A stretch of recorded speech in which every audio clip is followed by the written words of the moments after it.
Uyu ni wa mwanya w'inkuru zidasanzwe mukurikirana kuri YouTube channel ya Jado Black7 aho menya byinshi bitandukanye bibera hano ku isi, haba ibishingiye ku mateka, ibishingiye kuyobokamana, inkuru kubigendanye n'ubuzima, ibitabo byahishwe bidakunda gusomwa, ndetse n'inkuru z'ibyamamare, ndetse n'amakuru kubibera hano ku isi mwisanzure ndetse n'ikuzimu niba habaho. Ntugacikwe n'iki kiganiro, ni kuri YouTube channel ya Jado Black7. Ngusabye kumpa subscribe, ukore ku nzogera ndetse unabyoherereza inshuti zawe, mumfashe gutuma iki kiganiro kigera kure.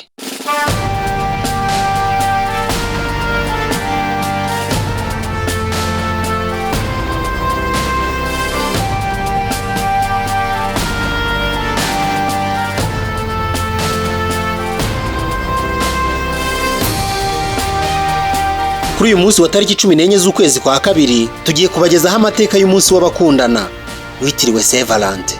Ese byaturutse he? Byahereye kuki? Kubera iki uyu munsi witwa Saint Valentin? Hari inkuru ibyihishe inyuma ariyo tugiye gusobanukirwa muri iki kiganiro. Mbese wamaze gukora subscribe dukomeze? Murakoze cyane. Turagaruka kuri bimwe byagiye biranga uwo munsi kugiye watangiriye, bimwe mu bisobanuro by'ubukomorwaho ndetse nuko wizihizwa mu mpande zitandukanye z'isi.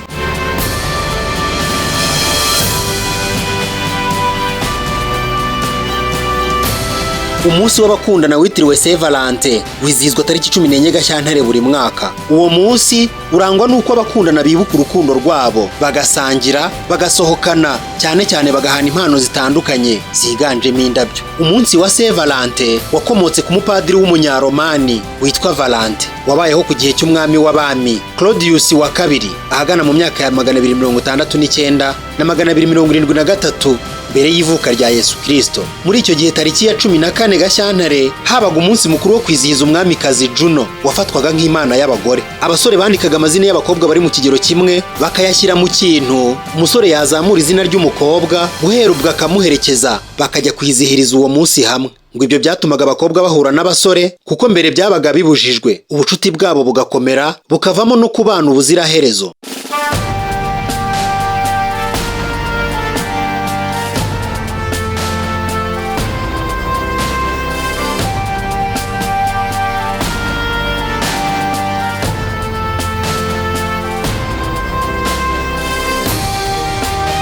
Ku ngoma ya Claudius mu gihugu cye cyaje kugarizwa n'intambara zikomeye, agira ikibazo cy'abasirikare b'abagabo bagomba kujya kurwanira igihugu kubera ko abagabo bakiri batoya bangaga gusiga abagore babo ngo bajye ku rugamba.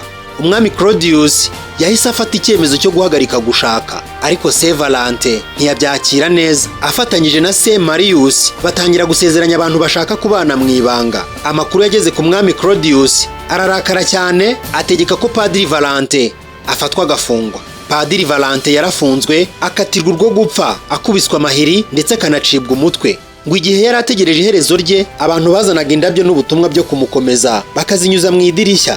Uyu munsi uvugwaho byinshi. Hari n'abavuga ko ubwo Valentin yari afunzwe, umukobwa w'umucungagereza yakomeje kumuba hafi, amusura kugeza igihe cyo kunyongwa. Uwo mukobwa yari afite ubumuga bwo kutabona, ariko ibitangaza byabaye mu gihe cyo gusengera Valentin yongeye kureba. Ubwo haburaga umunsi umwe ngo Valentin anyongwe, bivugwa ko yanditse ku rupapuro amagambo agira ati "Love from your Valentin", ni ukuvuga urukundo rwa Valentin wawe. Yamushimiraga urukundo n'ubudahemuka yamugaragarije.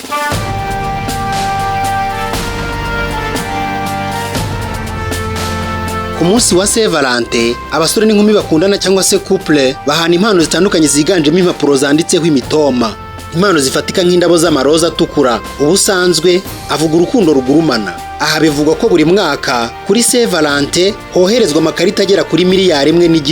Muri yo 83.6% akaba atangwa n'abagore bayaha abo bakunda. Binavugwa ko Saint Valentin ari itangwaho bene aya makarita menshi nyuma y'umunsi mukuru wa Noheli. Kuri Saint Valentin baburi Gashyantare kuva mu bihe bya kera, umunsi wo hagati mu kwezi kwa Gashyantare ufatwa nk'ikimenyetso cy'urukundo n'uburumbuke. Mu Bugiriki kwari ukwezi bibukiraho ubukwe bw'imana zabo zikomeye, Zeus na Hera. Mu Baromani tariki 14 Gashyantare wabaga ari umunsi bizihizagaho Lupercals, aho baturaga ibitambo Lupercals, imana y'uburumbuke.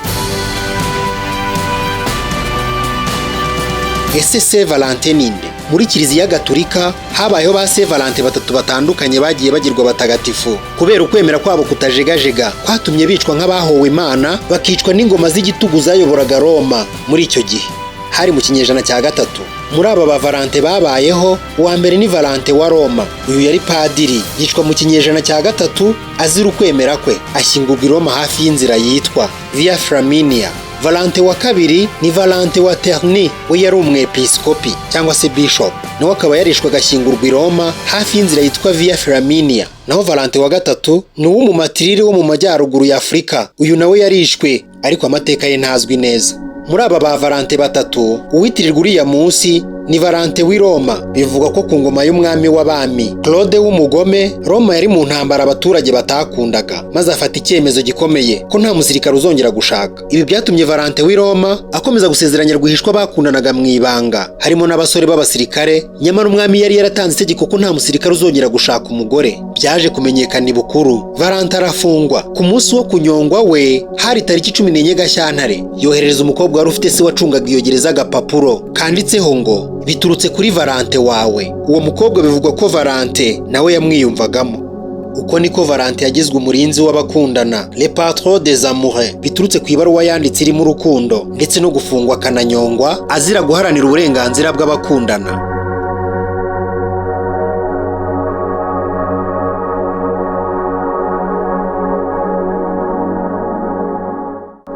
Uko uyu munsi wa Saint Valentin wizihizwa ahantu hatandukanye. Ubundi kera uyu munsi wafatwaga nk'uw'abasiribateri kurusha abakundana, aho abakobwa bihishaga maze abasore bakabashakisha. Iyo umusore yavumburaga umukobwa, bagombaga gushyingiranwa mbere y'uko umwaka urangira. Mu kinyejana cya 14 nibwo mu Bwongereza uwo munsi wafashwe nk'uw'urukundo, kuko bemeraga ko inyoni z'ingabo n'iz'ingore zihura ku uwo munsi. Mu Buyapani ho ntibiba bisanzwe. Kuri uwo munsi abagore n'abakobwa bategetswe kuzanira abagabo n'abasore bakorana. Gusa mu Buyapani tariki 14 Werurwe abagabo nabo barabishyura, bagahabo bashiki babo umwenda cyangwa ikindi gifite ibara ry'umweru kandi gihenze, inshuro nibura 3 kurenza ya shokora yaguriwe. Iyo tariki ya 14 Werurwe kandi bayita White Day. Ku munsi wa Saint Valentin bamwe mu bakristu bajya gusura ibisigazwa bye ahantu hatandukanye mu Burayi. Mu Bushinwa na Taiwan kuva mu mwaka w'1980 uyu munsi wa Saint Valentin urizihizwa cyane. Naho muri Brazil bagira umunsi w'abakundana wihariye, uba tariki 12 Kamena, ukaba witwa Dos Namorados. Muri Colombia ho uba kuwa 6 wa 3 w'ukwa 9, ukaba witwa Dia del Amor y Amistad, umunsi w'urukundo n'ubucuti. Mu Rwanda naho kuva mu mwaka w'1998 uyu munsi witaweho cyane kandi ugenda utera imbere umwaka ku mwaka, ndetse kuri ubu ari abakundana n'abatarashakana, aba bana kabone n'iyo baba bakuze, abenshi bagaragaza ko uyu munsi ugize icyo uvuze mu buzima bwabo. Tubifurije umunsi mwiza w'abakundana, Saint Valentin. Soreje ikiganiro cy'uyu munsi. Hari ikibazo ugize cyangwa se icyo wifuza ko twazakuganiriza ubutaha, twandikire muri comment, duhe subscribe, like, share, comment. Ese uyu munsi wowe warunkurikiye muri aka kanya ubufata ute? Ese uyu munsi urakureba cyangwa ntukureba? Ese koko uyu munsi mukurikije ibyo mwumvise murumva ari uw'abakundanye? Nkeneye comment zanyu. Mwari kumwe na Jado Black 7. Mukomeze kugira ibihe byiza.